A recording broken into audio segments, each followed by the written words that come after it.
Kembali di Breaking News Kompas TV, masih akan menyimak kita bersama sidang perintangan penyidikan kasus pembunuhan berencana Brigadir Yosua yang saat ini sedang berlangsung di Pengadilan Negeri Jakarta Selatan. Menyidangkan dua terdakwa, yakni Hendra Kurniawan dan juga Agus Nurpatria. Keduanya adalah bawahan dari mantan Kadif Propam Polri Verdi Sambo yang saat ini sedang bersaksi di pengadilan adalah Haryanto. Haryanto ini adalah pegawai harian lepas yang bekerja di Divisi Propam Polri pada saat terjadinya pembunuhan Brigadir Yosua. Kita akan kembali berbincang dengan pakar hukum pidana dari Universitas Jenderal Sudirman, Profesor Hipnu Nugroho. Prof. Hipnu, ya, Prof. Hipnu, ini saat ini yang ingin saya tanyakan di luar konteks pidana, ada dua anggota kepolisian yang juga menjadi terdakwa kasus perintangan penyidikan ini belum menjalani sidang etik, dan bahkan Hendra Kurniawan sendiri baru menjalani sidang etik beberapa waktu yang lalu. Memang ini tidak ada konteks kaitannya dengan pidana, namun Anda membacanya apa yang terjadi? Mengapa etik ini ditunda dulu? Apakah menunggu putusan pidana atau seperti apa? Mas Nadi, saya melihatnya ini memang tidak ada terkaitannya.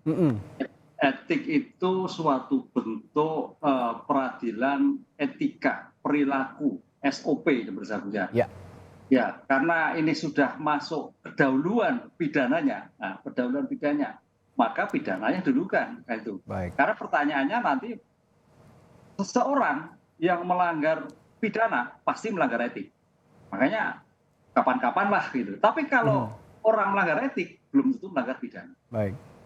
Itu ya kunci. Makanya kelihatannya mungkin Irwasum nanti ini pidananya sedang jalan gitu. Artinya bisa juga berparalel begitu prosesnya ya, Prof ya?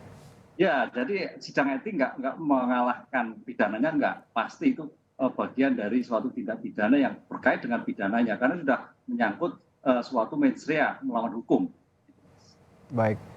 Dan yang saat ini sedang diperiksa, Prof, adalah salah satu pegawai harian lepas yang bekerja di Divisi Propam Polri. Saat ini memang persidangan tidak memperkenankan suara dari ruang sidang untuk diperdengarkan kepada publik, terutama melalui media massa dan media elektronik. Namun yang bisa Anda baca dari pemeriksaan pegawai harian lepas, apa yang ingin digali dari jaksa penuntut umum maupun juga majelis hakim terkait saksi yang sedang digali keterangannya ini? Ya. Kita tidak tahu apakah saksi ini merupakan saksi primer. Saksi primer itu adalah saksi yang melihat, mendengar sendiri dalam satu perbuatan. Ataukah saksi ini saksi sekunder. Artinya memang tidak melihat sendiri, tapi dalam lingkup suatu peristiwa yang terjadi. Nah, itu.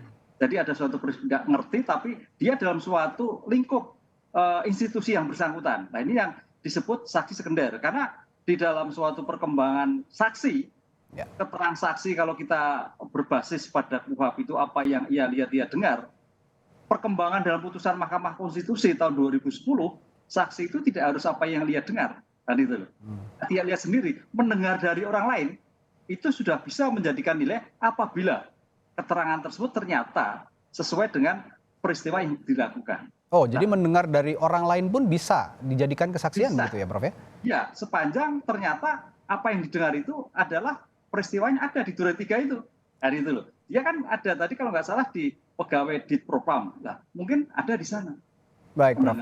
Iya, atau keterangan itu. Ini perkembangan dari saksi di Indonesia dengan putusan Mahkamah Konstitusi tahun 2010. Ya.